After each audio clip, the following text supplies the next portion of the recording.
और टेम्परेचर सर्दियों के अंदर इसका गर्म होता है और गर्मियों के अंदर जो है वो अगर बाहर का टेम्परेचर 50 है तो अंदर का टेम्परेचर आपको 18 से 20 में जो है वो। ये जो जगह है ये मुझे बड़े खूबसूरत लगी, ये मस्जिद बनाई गई है।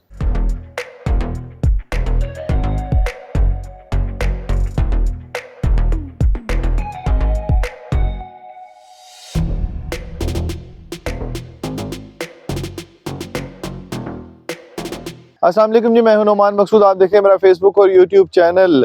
बहुत शुक्रिया आपका, आप चैनल को पसंद करें। हमारे चैनल को सब्सक्राइब भी करना है क्योंकि बहुत सारी ऐसी मालूमात है जो आपको देनी होती है हमने, और आप देखते होंगे कि बहुत सारी मालूमात आपको मिलती भी रहती है। तो वीडियो को शेयर भी करते रहा करें दोस्तों से, ताकि दूसरों को भी मालूमात मिलती रहे। तो आज की वीडियो थोड़ी सी डिफरेंट है। आज हम आपको एक तारीखी जगह पर लेकर आए जो कि इस्लामाबाद में, बड़ी हैरान कुन बात है कि यहाँ पर एक गार है जिसके 7 दरवाजे हैं।